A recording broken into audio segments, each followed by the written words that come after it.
to Game. And now here's your host, Mega Shine. Thank you guys for tuning in to this week's episode of Game. I got my man, the great Dada Coochie, and here we have Waffles. Be sure to email us at gameshowchat@gmail.com and also to follow us on Twitter at gameshowchat. Today, we'll be discussing the PS4 or the Xbox One. Which one's gonna get your dollars when that fourth quarter season comes around? The games begin, fellas. I'm gonna tell you, PlayStation, Sony's getting my money. I mean, for the most part, I was a person that bought video game systems for the games, never for whoever made the games.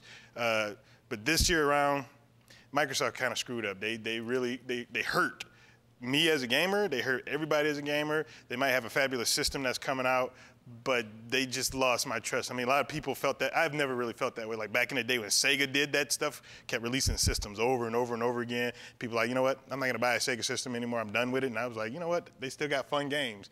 But as of right now, Microsoft does not deserve my money. So there's no way they're getting it. I'm sort of on the fence between the 1 and the 4.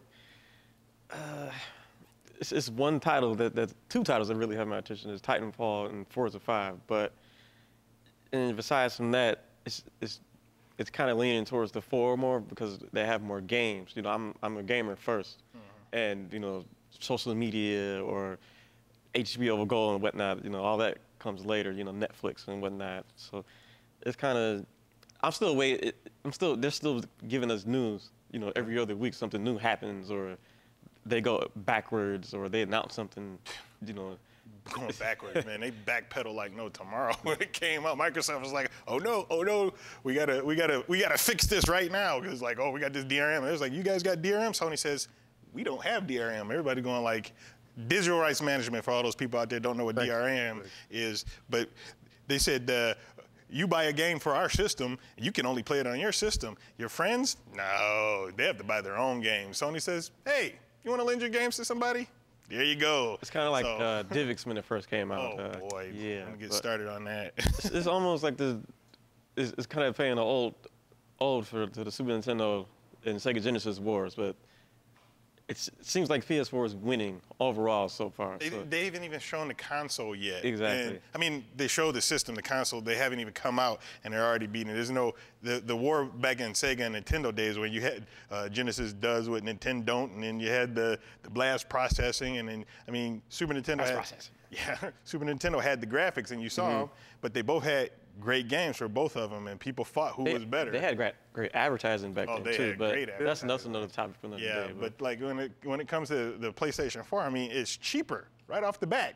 So like if you're gonna put your money down, your hard-earned dollars, I mean, wouldn't you rather go and spend $100 less? And you know. In regards to that, I've always had my biggest pet peeve in regards to the whole Sony situation or the Xbox situation is that, sure, it is $100 less. And I remember when people had to pay for Xbox Live and there was all these complaints about having to, you know, pay to play, you know, or even to be online for that matter. Whereas in Sony, that wasn't the case. But Xbox never got hacked and was down for a month or two or however long it was. So when it comes to paying to play, usually if you are going to have to pay to play for something, you're going to get more bang for your buck. You know, because whenever you get something free, everybody's kind of like, oh, well, you know, you didn't pay for it anyway. So how do you feel in regards to the PlayStation Plus or the Xbox Live, you know? If what you say is true, you get what you pay for. For the PlayStation 3, they did not have a solid internet strategy at all. That was an afterthought. Yeah, it was a big time afterthought. And when it came to the last generation console, I got a 360. I was a 360. I mean, I have them both, but I liked the 360 because of the internet. This time around, I mean, you got to pay to play for both of them, and hopefully Sony learned their lesson and they're gonna actually put something out there that's worthy of also giving them my $399.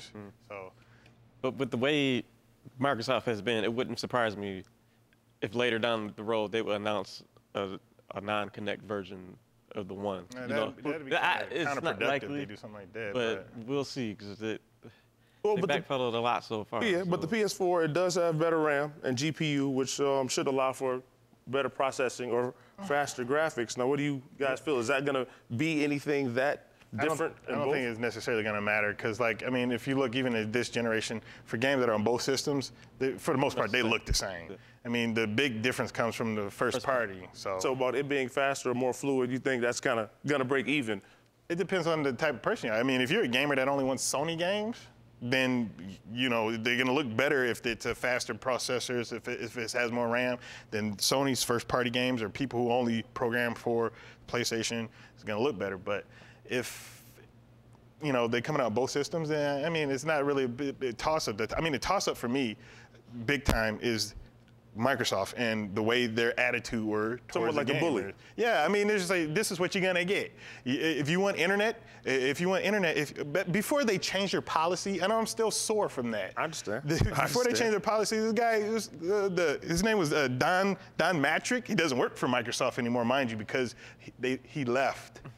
On his own, you know, he left. He got fired. Anywho, he basically said, if you don't have internet, we have a system for you. It's called the Xbox 360. And I'm going, are you serious? Yeah, that's not a you know. very And good then, selling point. yeah, and then after that, they backpedal on all that stuff, and they're just like, oh, you know, we're gonna give you guys exactly what we. What our competition is doing, but you know, I mean, once you got a bad taste in your mouth, you just don't want to go there anymore. You're kind of done. Indie devs, they're showing them love now, and yeah, and you know, back then they were just showing the indie developers no love. Everybody who isn't us, what is an indie dev? It's basically like on the Xbox, you know, mainly the Xbox arcade games or some of the independent games that are on Xbox Live. So like the developers of an independent game. Yes. Yeah, they don't have a big-time publisher pushing the games out there. They actually publish them themselves. Which usually means they're probably putting more labor and hard work into it because they don't have all those dollars that don't belong to them. Oh yeah, you see that quite often.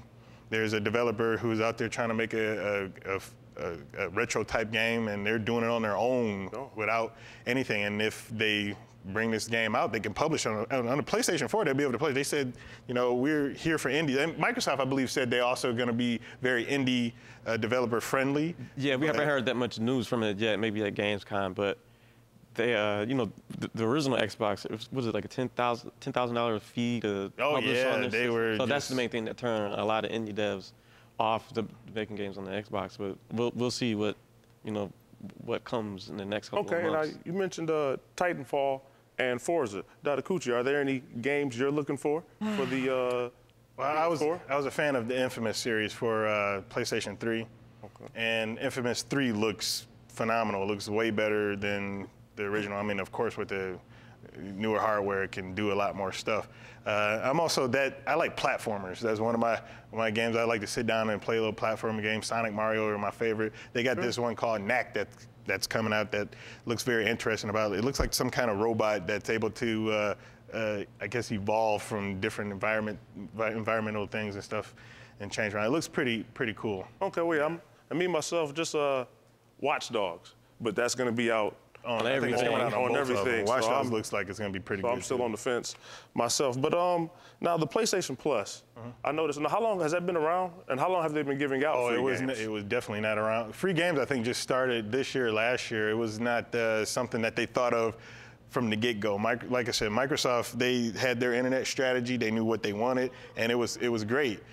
PlayStation, they said, you know what, we're going to leave it up to the developers, and now they're starting to actually do something like Microsoft was doing, and the incentive was to give away free games, which, you know, if they did that from the get-go, it probably wouldn't have been too much of a fight between them, because a lot of people are, you know, Sony heads. And Microsoft was the new kid on the block when they only had the Xbox. So, well, it definitely makes sense. I mean, it's always been great talking to you guys. It does seem that either way it goes, we're going to get a great system either way, and I'm definitely looking forward to it. Be sure to email us at gameshowchat@gmail.com. Follow us on Twitter @gameshowchat, and be sure to subscribe to the YouTube channel. Game over.